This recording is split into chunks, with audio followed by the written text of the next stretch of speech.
Sean Combs cyangwa umwite PDD, igifungo cy'imyaka 4 n'amezi 2 ku birego ndengakamere n'ibyaha aregwa byinshi bimuhama kuba mukurikira ku isi hose ndetse n'abagizweho n'ingaruka n'ibyo yakoze. Imiryango ku isi yita ku burenganzira bwa muntu yumvishe iki gihano ari nk'urwenya. Nyuma y'iminsi 2 gusa akatiwe, ibirego bindi bishyashya n'ibimenyetso byinshi byashyizwe hanze, ibindi byinshi biracyari gukusanywa. Inkiko zongeye ziricara, ubu PDD ku mpuzandengo ya 40%. Igihano cye gishobora kongerwa kuva ku myaka 4 kugeza hagati y'imyaka 11 na 15. Amahirwe yo gusohoka muri ibi byago ni 5% gusa. Reka twinjire muri iki kirego. Guhaye ikaze kuri The Next TV, wibuke gukora kuri subscribe. Nawe fotora mu cyumba kijimye, urumuri ari rukeya nk'urwa gatadowa. Mu cyumba kizitiwe na ferabeto hicaye umugabo ucecetse yihebye kandi isura ye yijimye. Uwo ni PDD cyangwa Puff Daddy, izina ryose wumva wabasha kumwita nguko. Igikuru nuko ubu tuvugana PDD yicaye arindire isaha n'isaha gusomerwa igihano gishobora kugeza ubuzima bwe ku iherezo. Kugira ngo ibi ubyumve neza, byasaba ko dusubira inyuma mu cyatangiye nk'ingingo z'ingenzi mu binyamakuru bitandukanye, havugwamo ibirego FBI cyangwa Federal Bureau of Investigation irega PDD bitandukanye, kugeza aho uru rwego rw'umutekano rukomeye muri Amerika bateye urugo rwe bakarusaka rwose. Gusa aha igipimo cyabo nticyafashe nk'uko babishakaga. Aha hari muri 2023 mwarabibonye inkuru zivuga ukuntu FBI yateye inzu ya Sean Combs PDD. Ibi birego biremereye PDD ashinjwa birenze ubwenge bwa muntu, by'umwihariko ugendeye ku izina afite mu isi y'imyidagaduro na influence yagize mu muziki wa hip hop ku isi. Sean Combs yasinyishije imfatiro za hip hop ku isi, amazina manini yavutse muri label ye Bad Boys Records, urugero nyakwigendera Notorious B.I.G. ufatwa nk'umwami wa hip hop. Abantu benshi ntibashatse kubyizera iby'amabiye. Ushobora kuba utarabyumvishe byose cyangwa warumvishemo bikeya mu byaha PDD ashinjwa. Reka mbikunyuriremo. Sean Combs yahamwe n'ibyaha bitandukanye ubwo yari afunze. Aha ni mu kwezi kwa 7 uyu mwaka. Yashinjwaga kwegeranya abagabo bamuherekezaga yabishyuye, maze bakazenguruka ibice bitandukanye byose muri Leta Zunze Ubumwe za Amerika bakora ibikorwa by'urukozasoni by'ubusambanyi bwiganjemo ikoreshwa ry'ibiyobyabwenge bitandukanye, bakabikorana n'abagore bose bicorekeza PDD, maze akabafata amashusho bakora ibi bikorwa bigayitse by'urukozasoni, nyuma bakarenzaho bakanifata andi mashusho bikinisha. Ibi birego yabashije kurokoka, yabihanirwa yari kumara nibura imyaka 20 yose inyuma ya ferabeto.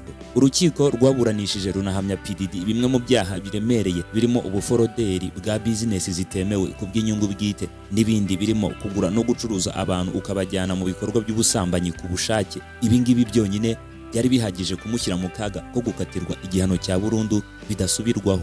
Urukiko rwamuburanishije ibyaha byinshi bikomeye cyane birimo urugomo yakoreye abakobwa 2 bakundanye nawe mbere, ndetse akanabatoteza. Umwe muri aba ni umuririmbyikazi w'injyana ya Rhythm and Blues Cassandra Ventura uzwi nka Casey. Undi ni umugore Jane wamenyekanye mu rukiko atanga ubuhamya avuga uko yitabiriye ibi birori bidahwitse biberamo amabi ashoboka byategurwaga na PDD bizwi nka freak offs. Nubwo PDD kuri uyu wa 5 yaje kuba akatirwa mu byaha yakatiwe, case ya Jane na Cassandra Ventura ntiraburanishwa mu buryo bweruye, kuko aka kanya tuvugana ibirego byongeye gutangwa mu gihe PDD ataranamanurwa. Agahinda ngo gashira kandi aribagara. Gusa umunyarwanda nanone yaravuze ngo urwishigishiye ararusoma. Aho irido imaze gukingukira PDD, isi yaramwicariye iramwota kuva uwo munsi. Nyamara uyu mushoramari uvuka muri Leta Zunze Ubumwe za Amerika muri Leta ya California niwe muntu w'icyamamare mu bagabo mu ruganda rwa showbiz ubashije kujya imbere y'urukiko ashinjwa ibyaha by'ubusambanyi ndengakamere kuri uru rwego. Reka twicare dusase inzobe. Ibi byaha PDD ashinjwa ni simusiga. Nubwo bimeze bityo ariko bimwe muri ibi birego bikomeye cyane ashinjwa byateshejwe agaciro, ibindi birirengagizwa maze agirwa umwere. Gusa ibirego 2 bijyanye no gukoresha ubusambanyi abantu ku gahato ibi aregwamo na babagore 2 ntibyari kumugwa amahoro, kuko ibi ni ibirego FBI itajya ikina nabyo kuva kera. Amategeko yashyizweho aremezwa abihana kubera ko bigira ingaruka ku buzima bwa muntu na societe, haba ku mubiri no mu mitekerereze. Nyamara urubanza rwa PDD narwo ubwarwo rwari rumeze nka defile cyangwa ikinamico. Abanyamakuru n'imbuga nkoranyambaga bose baranditse, amavideo arahererekanywa, bamwe bamushinja abandi mu bafana be bamurengera bakamusabira ubutabera. Nyamara ibi byose byabaga PDD yicecekeye, no mu rubanza rwe usibye kuzunguza umutwe no kwikiriza ntiyigeze arira cyangwa ngo agaragaze intege nke z'umuntu uri mu kaga nk'ako yari arimo ko gufungwa igihe kirekire gishoboka. Ntiwabonaga n'umutima usa nk'aho umucira urubanza. Gusa nta mugayo, PDD ni umugwizatunga. Ikipe ngari y'abavoka be yari ityaye, we yaricariye maze akazi baragakora kandi neza. Ku ikubitiro mu byaha byinshi by'umwihariko iby'ubusambanyi yaregwaga babiteye utwatsi, maze bemera ibyaha bike baregwa muri kese ya Casey cyangwa Cassandra na Jane itararangira na bugingo n'ubu. Bisobanuye ku bucamanza bavuga ko mbere na mbere basaba imbabazi kubera ihohoterwa Sean Combs cyangwa PDD yabakoreye. Ibi byarasizwe bisigwa ikinyoma, byitwa ibikorwa byahuje abantu bakuru bombi bafite ubwenge kandi babikoze babyishimiye. Bakomeje bavuga ko bityo bitashinjwa PDD kuba abantu barakoze ubusambanyi mu bitaramo bye kandi barabyitabiriye ku bushake nta gahato nk'uko babihamya. Icyo aba bavoka be bakoze, bemeye ko PDD yakomerekeje aba bagore haba ku mubiri no mu ntekerezo, nk'uko bombi babihamya ko bagize ibitekerezo byo guhitana ubuzima bwabo bakiyahura. Gusa bahakanye icyaha cyo kubategeka gukora ibikorwa by'ubusambanyi n'abagabo DIDDY yazanaga. Nyuma y'imyanzuro y'urukiko, umushinjacyaha Christy Slavic, nyuma y'igihano kitanyuze imbaga nyamwinshi, yashyizeho statement aravuga ngo kudahana ibi byaha byose uko bingana no kugabanya imyaka afungwa, bivuze ko iyo myaka muyongereye ku yindi myaka myinshi y'urugomo ndetse n'ihohoterwa PDD azakorera abandi bagore. Mu rubanza rwitabiriwe nabo mu muryango we, mbere y'uko PDD agira icyo avuga, umwana w'umukobwa yumvikanye abwira urukiko avuga ku birego se aregwa agira ati,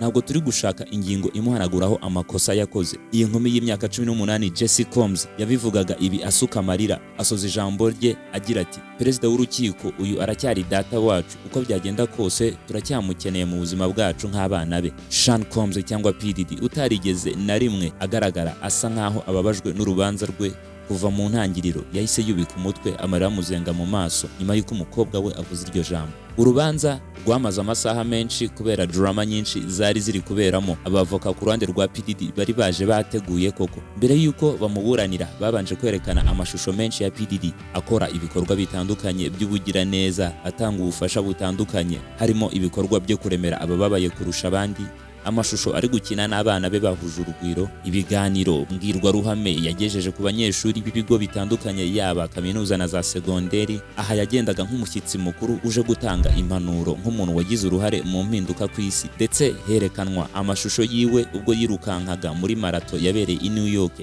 ifite intego yo kwitanga no gukusanya amafaranga yo gufasha abababaye yari yateguye.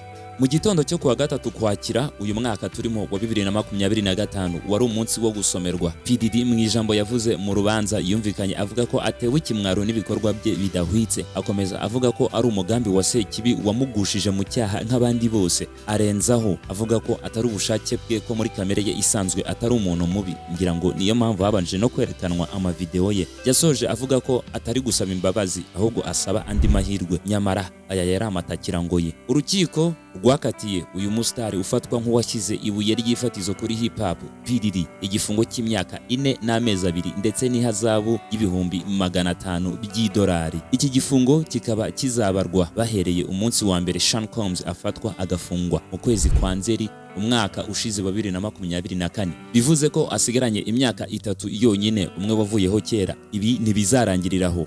Imyaka 5 izakurikira irekurwa rye, Sean Combs azajya akurikiranwa umunsi ku wundi hacungwa nimba asubira mu bikorwa bigayitse ibyo ari byo byose binyuranyije n'amategeko, ndetse hanagenzurwa ingendo agira ahantu hatandukanye. Nagira umwaku azasubira muri gereza kwiberayo ubuziraherezo. Nyamara nubwo izi nyoroshyo zashyizwe mu birego bya PDD zitavugwa kimwe, na n'ubu abamushinja ntibarashyira agatima impembero adakaniwe urumukwiye. Batangiye bamagana ibyavuye mu myanzuro y'urukiko, bavuga ko icyaha yahaniwe ari kimwe mu byaha amagana birenga ashinjwa. Nibura bifuzaga ko igihano cyoroheje yari guhabwa ari imyaka 11 kuzamura. Abashinjacyaha bashimangira ibi bavuga ko kudahana PDD bihanukiriye byatuma abandi nkawe bavuka.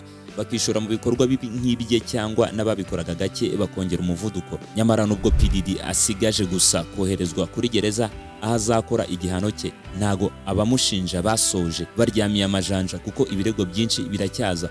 Uyu munsi wa none umucamanza waburanishije uru rubanza yashyikirijwe icyifuzo cy'abashinjacyaha banze kuva ku izima. Basabiye PDD igifungo kiri hejuru y'imyaka 10 kandi kiri hagati y'imyaka 11 kugera ku myaka 14. Wavuze ko nta mahoro y'umunyabyaha ntiyabeshye. Mu gihe abashinjacyaha bari gushyashyana bategura urubanza rwa kabiri, ku rundi ruhande amakuru yasohotse ku mugoroba wo kuwa kabiri itariki 7 Ukwakira. Abahagarariye Sean Combs mu mategeko baracyari mu ikinamico baguraguza uburyo bwose bworohereza PDD igifungo, ibyo wakita ubutesi kubigaragambya barwanya ibikorwa bigayitse by'uyu PDD.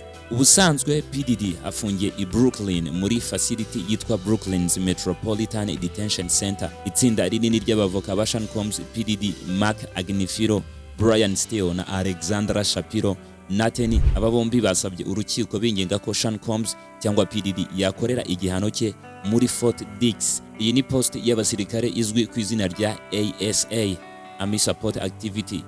Iyi iherereye i New Jersey, ni agashami gakorera munsi y'ubugenzuzi bwa Air Force Air Mobility Command, igisirikare gishinzwe umutekano wo mu kirere.